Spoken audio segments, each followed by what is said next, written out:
Broadcasting nationwide tonight comes to you from Alexandra Palace, the birthplace of British television. Because tonight, after 45 years of broadcasting, the BBC is saying its final farewell to this palace on the hill. As the Open University, the last inhabitants of the studios here, pack their equipment and move out to Milton Keynes, we'll be recalling the days of Picture Page, Sylvia Peters, and the Potter's Wheel. It all began here back in 1936, when a television set cost about £90, the license a mere 10 bob, and only 300 people had them. Engineers stand by in the control room. The levels are set. Switches are thrown. Generators begin to turn. The water flows through to the transmitter valves. The valve filaments begin to glow. The lights in the studios come up on the dimmers. The producer is waiting at his microphone to speak his last word to the artist. The controllers are ready on vision and sound. The vision and sound are on. The station goes on the air. Hello, Radio Olympia. This is direct television from the studios at Alexandra Palace. When these first programs started in 1936, they came from this very spot. I'm standing outside a famous studio where the BBC broadcast the first ever television in the world. This is Studio A, which was used with its twin Studio B just next door. Even this old corridor has echoes of the early days of drama when both studios were used live and actors ran up and down here between them to get to their scenes on time. Well, the early BBC's declared aim was informality and brightness, which were hard to avoid when everything, even music, was broadcast unrecorded and as it happened. Baby, baby, let the dinner dishes go and follow the crowd. Meet Harlem dining more. Baby, baby, leave the milk and butter out and hustle, just bustle along so you can shout. Every hotel, the Berkeley, the Ritz, the Qualinos, anywhere you like, they all had acts which could be bought quite cheaply at the times we wanted, because they did their night shows very, very late, say at 11 and 1, whereas we wanted them at 9 p.m. so that the girls and the shows could come to Alexandra Palace, rehearse during the day, relax. They knew the show anyway, you see. And then we would do them at about 9 p.m. and they would go back in their coaches to London. Everybody would have a little pocket money. Oh, we're 6'2", who's the top of Atlantic Avenue? Someone different with a something new. Papa treetop tall. A clip from The Magic Rays of Light, which is to be shown on BBC Two at 8:05 tomorrow evening. And that is, in fact, the history of Ali Pali here over those 3 years, from 36 to 39, which is when you, Stuart Latham, were here, first of all, as an actor, and then as a studio stage manager. It must have been terribly hectic then. Terribly hectic, very exciting, very rewarding. Tell me about the sort of things that went wrong, though. I mean, it must have gone wrong all the time with constant live television. Not so often as you'd think, but there were some glorious moments. For example, there was a modern dress production of Julius Caesar. And to clear Studio A, which you've seen is very small, there was no scenery, but shadowgraphs thrown on a screen from little cut-out cards. And just before we went on the air, I saw the little man whose job it was to change them, to change the scenes, straighten them up, and drop the damn lot.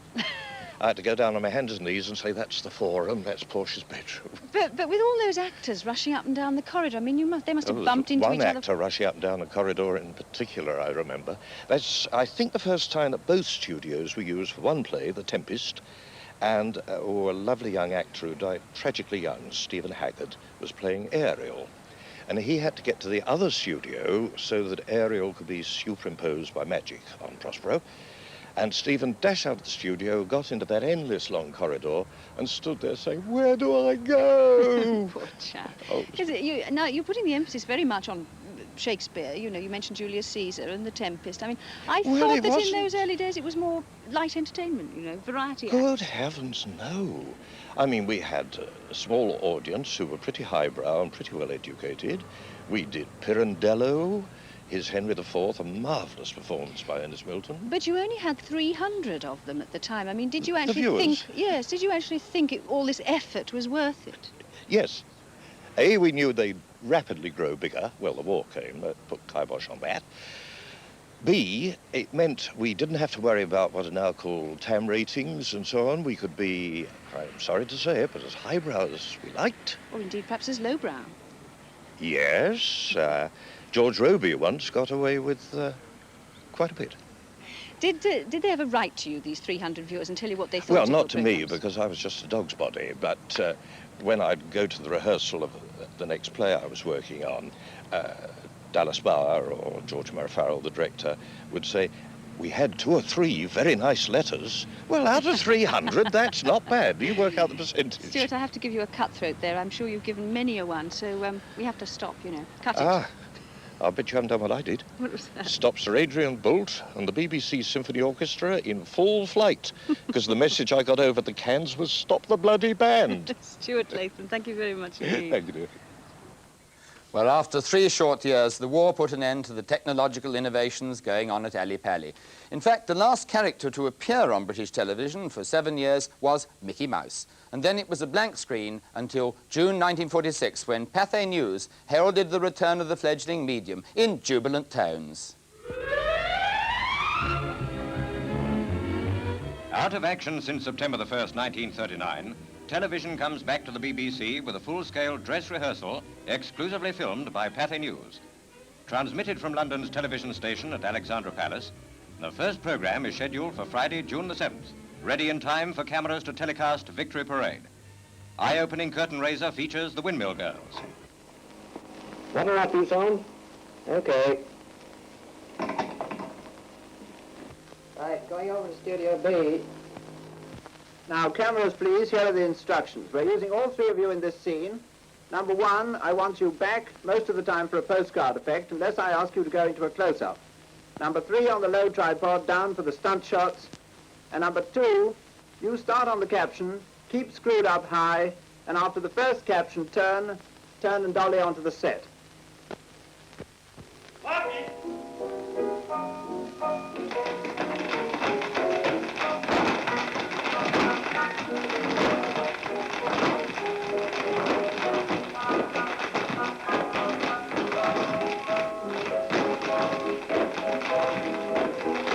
Now we're on you 1, we're mixing to 2.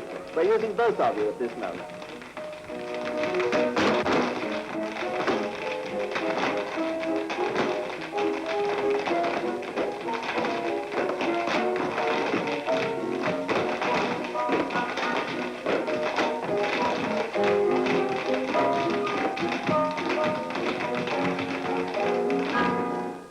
Well, for the people working at Ali Pali, life picked up again pretty well where they'd left off, whether it was in variety, music, drama or talks. They were still learning their jobs. Unlike today, the programmes were not timed to the last second, so if they found themselves with any ugly gaps on their hands, they just filled them with ready-made interludes, which became an institution in themselves. Everybody had their favourites. I wonder which was yours, the angelfish, the kitten with the ball, or was it the potter's wheel?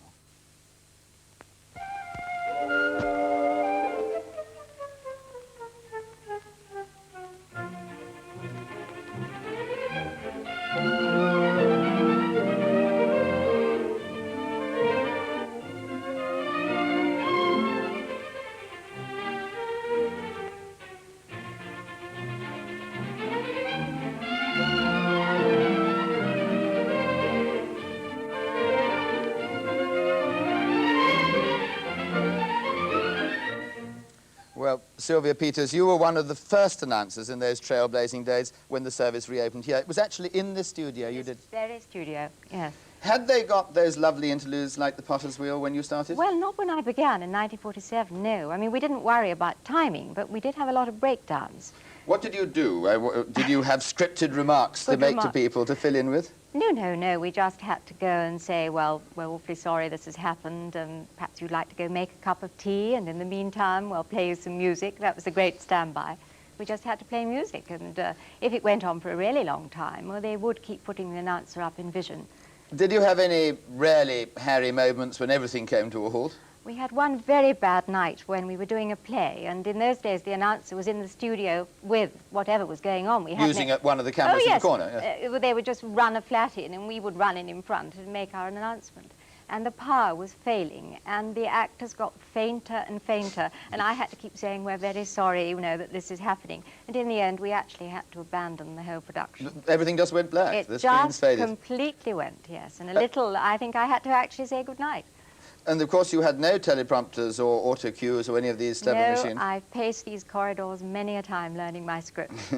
We didn't have any opposition either. There was no BBC no. Two, and the airways were yours. Well, the BBC was very conscious of its image, wasn't it, in those days? Was it yes. very careful and had restrictions on language, what you could say? Yes, I think so. I mean, we had a wonderful set breakdown announcement which said, we apologize for this breakdown. We are doing our best to rectify the fault. And in the meanwhile, we'll play you some music. Well, we all thought that was funny, but that was what we had to say. What about clothes? Well, we all wore full evening dress, really. Including the men? Including the men, yes. Even in this rather grotty studio, we had beautiful evening dresses and jewels and everything. I believe there was one famous occasion when you actually showed the public your lower half, and this was regarded as immensely risque. Very risque. Well, this was a joke thing in a show with Beaver Daniels and Ben Lyon, and they thought it was fun to have me in a lace top and masses of diamonds and a pair of grey trousers. And you stood up and showed yourself in the trousers? I stood up and showed myself, yes. Well, listen, we have got teleprompters now, so will you help us by reading this evening's local news with us? And this is, in fact, the last news bulletin to come out of Ali Pali. How lovely. Thank Sylvia. you. London's ambulance men staged another unofficial strike today as part of their pay campaign. 46 ambulance stations were hit by the lightning 24-hour strike, but 30 others remained operational. The London Ambulance Service quickly activated its standby service of volunteers and the police. They've appealed to the public not to call an ambulance unless absolutely necessary until tomorrow morning. The National Front has announced plans to march through Hammersmith and Kensington on the Sunday of the Notting Hill Carnival in August. They're believed to have chosen that day because the Home Secretary couldn't then ban the march without banning the carnival as well. It's feared that the march could lead to unrest on the streets of Notting Hill. The carnival organisers said it was up to the Front whether it marched or suggested its members should join the carnival and have a fun day out instead. Hackney Council in East London is spending £500 a week guarding an empty estate against vandalism. It's the Morley House estate in Upper Clapton, and vandals have caused £300,000 worth of damage in the last 18 months. The flats are due to be renovated, but the council claims that it can't afford it and blames the government's economic restrictions imposed on all local authorities last year. The council is now calling on Environment Secretary Michael Heseltine to relax his spending limits so it can resume the modernisation scheme.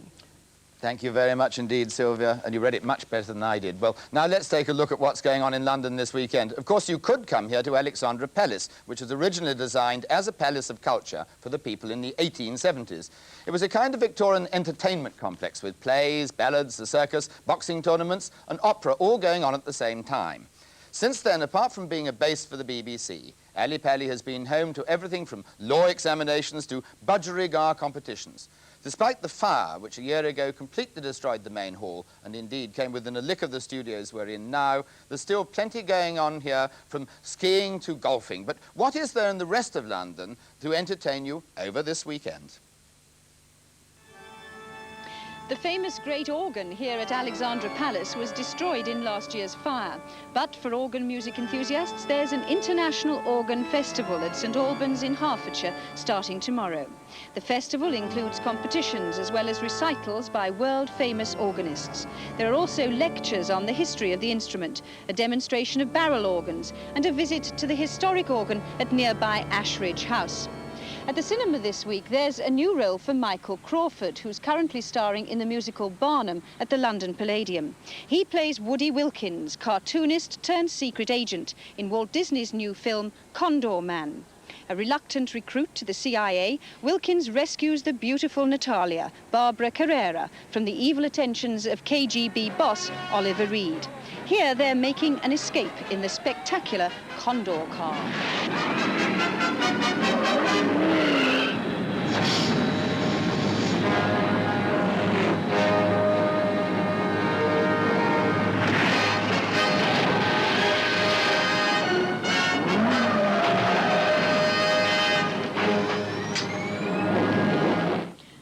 there's an opportunity to see the real Condor car at Windsor Great Park this Saturday as part of a fundraising picnic in aid of cancer research.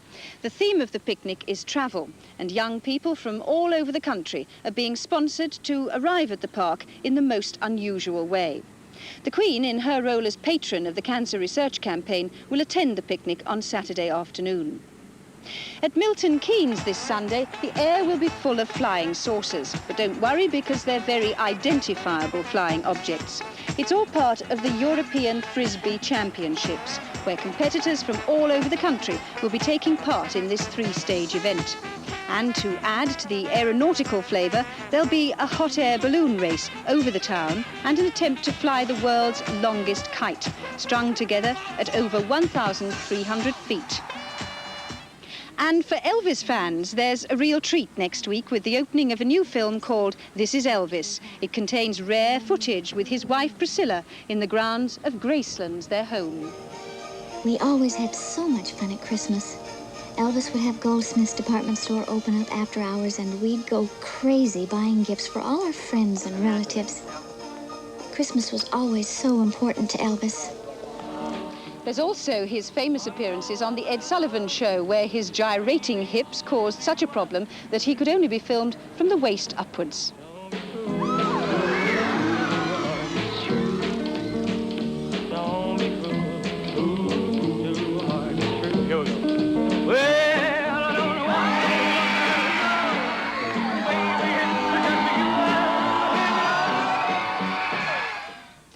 If you live in the Hammersmith or Chiswick areas of West London, don't be surprised if you see a man pushing a hospital bed, complete with a patient, around the streets on Sunday. It's in fact a sponsored event in aid of the Anthony Nolan Bone Marrow Appeal Fund. Patrick Murray will push the bed on a 10-mile route from the Charing Cross Hospital and back again. He hopes to be accompanied by some musicians and would welcome any donations from people he meets along the way. Well, those are some of the things on for you this weekend. We were saying earlier that the BBC's original objective was to entertain, but of course there was always news, which the British public relied upon the BBC, now with its pictures, to deliver in its inimitable tones. Even when all the rest of the corporation removed itself to its new headquarters at Shepherd's Bush in 1954, the news remained at Ali Pali. For the next 15 years, the unmistakable voice of Auntie boomed out from this building across the entire nation.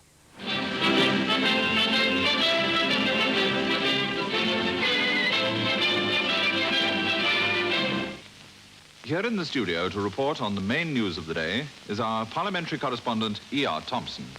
The following announcement was issued from Buckingham Palace soon after 11:30 this morning. The Queen received the Right Honourable Sir Anthony Eden, MP, in audience this morning and offered him the post of Prime Minister and First Lord of the Treasury.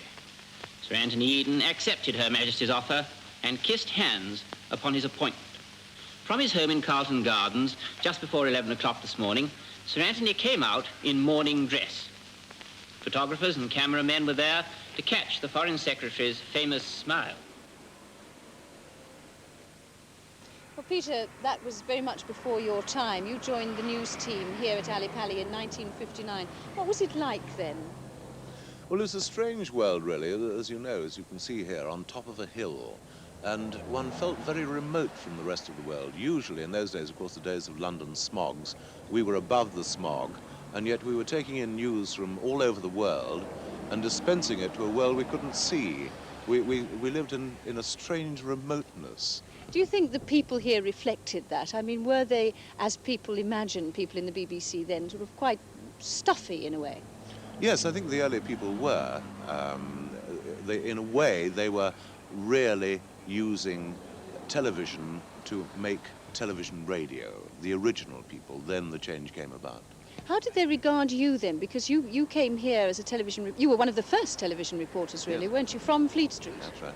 Yes, I came from the Daily Mirror, and it horrified a lot of people because I actually heard people going down corridors here in the building here, and I was actually touched on one occasion by somebody who said, "Good heavens, and the fellow wears a suit and he speaks English, and he was commissioner of the Brigade of Guards, and yet he came from the Daily Mirror." And that was the attitude in those days. But did the BBC lean upon you in that way? Did they tell you what to wear or how to speak? No, there was no training, no anything. One just steamed into it, really. What was the building like itself? Because it's quite labyrinthine in there, isn't Oh, it? yes, it was a rambling old place, bitterly cold in the winter. The wind used to howl through here. We had a tiny office. I think there were 2 of us reporters then with a secretary, and we literally used to hunch over an antiquated oil stove, which I'm sure was against all the Factories Acts. And in fact, secretaries here, I can remember, wearing mittens to type scripts. It was so cold during the winter. Amazing. So were they all very pleased when it was time to move to Telecentre and leave Ali Pali behind? No, they weren't, funnily enough. A lot of the old-timers here, a lot of the film editors, really wanted to stay. There was a great feeling of nostalgia about this place, and they didn't want to go to the bright lights of Television Centre and all the razzmatazz of television. Which is where you were dying to get, presumably. Where I was dying to get. This is one of the, I think it's the first time you've been back since you left in 1969. Do you feel any great nostalgia for the place? No, I don't. I have to admit. In fact, I also have to admit I lost my way getting here, which is almost unforgivable. Peter Woods, thank you very much indeed. Thank you. Well, in 1969, the news finally transferred to the television centre. But 2 years later, Ali Pali, which had witnessed so much broadcasting first, was in business again. This time it was with a major British invention, the Open University, which saw a partnership of broadcasters and academics to create a University of the Air. Arthur Marwick, you are Dean of the Faculty of Arts at the Open University. In fact, you've been with it since the day it opened, haven't you? Yes, I'm one of the original 69ers. And proud of it. Well, it was and is a great venture, but at the start, was it a difficult marriage between broadcasters and academics? There were a few problems. I think some of the academics came in feeling that they had marvellous ideas about complex visual programs they were going to do, and we rather thought that you just pressed a button on the camera and it would all happen. We didn't realise the planning and organisation and sheer hard work that goes into making a programme. It meant the techniques had to be learnt on the job, and that was good for both sides. I think so. I mean, I think some of the producers had slightly stereotyped ideas. They'd have loved us all to be like Sir John Gielgud playing the master of an Oxford college, and yes, we didn't quite match up to that. Well, teaching by camera obviously has great advantages, that you almost have a visual aid, but it's also much colder, it's more remote than what I think of as teaching, which is face-to-face, isn't it? Yeah, I always thought I was a good teacher, made jokes and so on. And once I suggested I'd put a joke into one of the programs, we had several long, earnest conferences. Could I be permitted to put a joke in? But finally, yes, we had this joke. The day came, we watched the program, I sat waiting for it, and it was cut out. How do you get over this remoteness now? I mean, you have to develop techniques to make things seem more immediate, don't you? Yes, I mean, it is a profession that one has to learn, and I think some of us have been very slow at it. It was said that one of our professors looked as though he was in front of a firing squad rather than a camera. Well, now, you were right and the sceptics are wrong when you started, but how quick has been the build-up? What are the figures? Well, we now have a total of 70,000 students in the Open University. We've graduated 35,000 over the years. We have 50,000 knocking at the door every year. We can only take 20,000 in. We've got lots of personal successes. There's the engine driver who's now in British Rail Management. My own local Bobby, I miss him because he's now in teaching. Lots, yeah. Well, what sort of developments? You're going to Milton Keynes now. This is the great move. Are you going to develop it? Can it go anywhere? Any sort of course we'll be heading for? Well, we'll go on improving and developing. I mean, we've got a marvellous popular culture course coming out next year. We're looking at television programmes and studying them, and that's something you can only do with television. Well, the best of luck, Arthur Marwick, to all of you as you move, and you've taken part in this last broadcast from here. Thank you very much. And outside here on the hill, outside Alexandra Palace, the sun is starting to shine, and from the look of the weather, it's going to shine all weekend. Of course, there have been so many farewells over the years to Ali Pali by the BBC, the one at the outbreak of war, and then when the mass of the BBC decamped to Shepherd's Bush in 1954, and then when television news finally did leave here in 1969. But tonight really is the final farewell, and when we've finished our programme in a few moments' time from now, the studios will be locked and bolted, and the whole thing will be handed over to Haringey Council. Well, we racked our brains for the best way of saying goodbye to it all, finally and completely. We couldn't think of any better way than how it was done 27 years ago by the BBC itself. Goodbye, Ali Pali.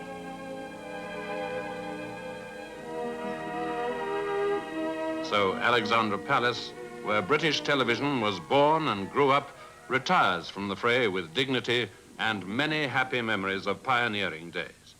Though the transmitter remains for the time being in its empty dressing rooms and studios, only the echo will be heard of an exciting era in our history. Thank you, Ali Pali.